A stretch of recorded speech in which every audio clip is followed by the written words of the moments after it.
शिवं शिवं। नमस्कार।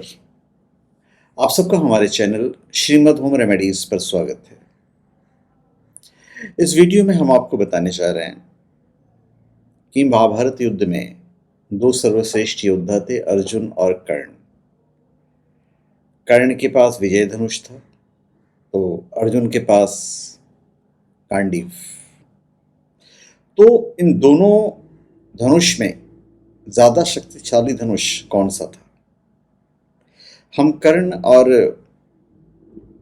अर्जुन की बात नहीं कर रहे, हम दोनों धनुष की बात कर रहे हैं। ये हम आपको इस वीडियो में बताएंगे। और आपको ये भी स्पिरिचुअल प्रोडक्ट जैसे कि रुद्राक्ष, हिमालय, रत्न, उपरत्न से बने प्रोडक्ट आप shivago.com या omja.com से प्राप्त कर सकते हैं। बिल्कुल जेन्युइन, ऑथेंटिक, लैब सर्टिफाइड और साथ में मंत्रित भी यदि आप चाहें तो चलिए हम आपको बताते हैं। देखिए, अर्जुन के धनुष का नाम गांडीव था। ज़्यादा बताने की आवश्यकता नहीं है। गांडीव जो था उन्हें खांडव प्रस्थ के वन से मिला था। महाभारत की कहानी के अनुसार अर्जुन के अलावा इस गांडीव को कोई भी नहीं उठा सकता था।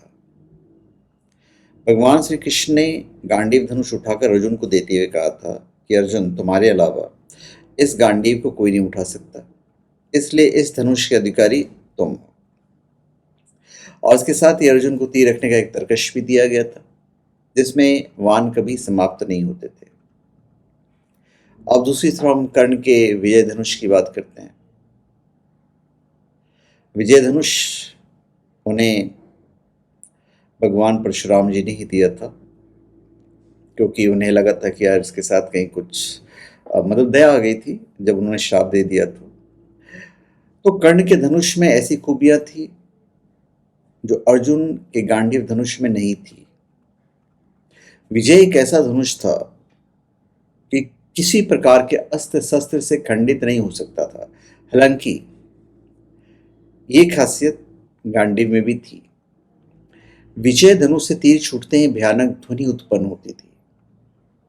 कहते हैं कि कर्ण का विजय धनुष मंत्रों से इस प्रकार अभिमंत्रित था कि जिस भी योद्धा के हाथ में होता उस योद्धा के चारों तरफ एक ऐसा अभेद घेरा बना देता था जिसे भगवान शिव का पाशुपतास्त्र भी नहीं भेद सकता था। दूसरी तरफ गांडीव एक अलौकिक धनुष था। यह धनुष वरुण के पास था। वरुण ने इसे अग्निदेव को दिया था और अग्निदेव से अर्जुन को प्राप्त हुआ।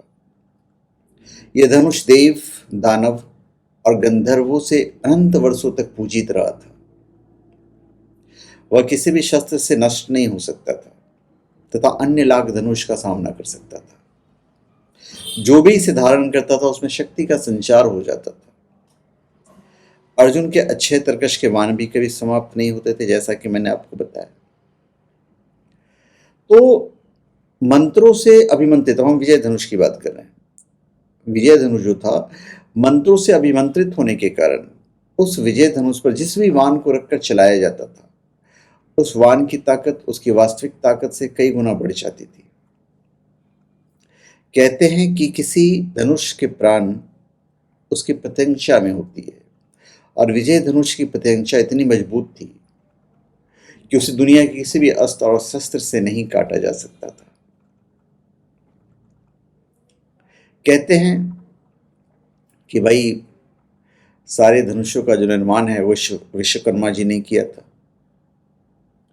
विश्वकर्मा जी ने तारकासुर राक्षस के 3 पुत्रों की नगरी त्रिपुरा का नाश विनाश करने के लिए किया था। इसी धनुष से भगवान शिव ने अपना पाशुपतास्त्र चलाकर 3 नगरियों को एक साथ ध्वंस किया था। फिर इस विजय धनुष को देवराज इंद्र को दे दिया था और देवराज इंद्र ने इस अद्भुत और शक्तिशाली धनुष से कई युद्ध में असुरों और राक्षसों का विनाश किया था। तो विजय धनुष के बारे में उन्होंने आपको बताया। तो ये मेरा मानना है कि कहीं ना कहीं कर्ण का धनुष अर्जुन के धनुष से सर्वश्रेष्ठ था, क्योंकि देखिए जब ये तीर चलाते थे महाभारत युद्ध में कर्ण, और उनका तीर अर्जुन के रथ पर लग जाता था, तुरंत पीछे की दूरी पर खिसक जाती थी। उस वक्त श्री कृष्ण कर्ण की तारीफ करते थे। जब अर्जुन तीर चलाते थे तो कर्ण का रथ बहुत दूर तक पीछे खिसक जाता था। कर्ण को महाभारत में तब तक नहीं मारा जा सकता था जब तक कि उसके हाथ में वो धनुष था। अभी जो रथ खिसकने की बात है, तो अर्जुन के रथ पर तो भगवान श्री कृष्ण हनुमान जी स्वयं विराजमान थे, मतलब पूरा तीनों लोग। फिर भी वो पीछे खिसकता था, इसलिए भगवान श्री कृष्ण ने स्वयं तारीफ की कि मैं विराजमान हूँ, हनुमान जी विराजमान है, फिर भी इतना पीछे जा रहा है। तो आप उस धनुष की ताकत का अंदाजा लगा सकते हैं। तो जब लास्ट युद्ध जब हुआ, परिणाम तो निकल नहीं रहा था और अर्जुन के भी सारे प्रयास जो थे वो सफल होते चले जा रहे थे। तो ऐसे में श्री कृष्ण ने एक कीचड़ भरे गड्ढे की ओर अपना रथ मोड़ दिया था। कर्ण के सारथी शल्य ने भी अपना रथ उसी के पीछे पीछे लगा दिया। तो कर्ण के रथी को वह कीचड़ गड्ढा दिखाई नहीं दिया और उनका रथ उसमें फंस जाता है। तब कर्ण अपने धनुष को रथ में छोड़कर फंसे रथ के पहिए को निकालने लगते हैं। बस यही वक्त था जब श्री कृष्ण के कहने पर अर्जुन ने निहत्थे कर्ण पर तीर चला दिया था। भगवान श्री कृष्ण इस बात को जानते थे कि यदि ये मौका चूके तो फिर अर्जुन को बचाना मुश्किल होगा। इसलिए उन्होंने एक कठिन फैसला तुरंत ही लिया, जो कि युद्ध के नियमों के विरुद्ध था। वैसे भी सबसे पहले युद्ध का नियम कौरवों ने ही तोड़े थे, निहत्थे अभिमन्यु को मारकर। तो कहने का तात्पर्य है कि विजय धनुष कहीं ना कहीं अर्जुन के गांडीव धनुष से ज्यादा शक्तिशाली था। तो धन्यवाद, आप सबका हमारे चैनल पे स्वागत है। आप हमारे चैनल पे सब्सक्राइब करें और अपने कमेंट दीजिए। धन्यवाद।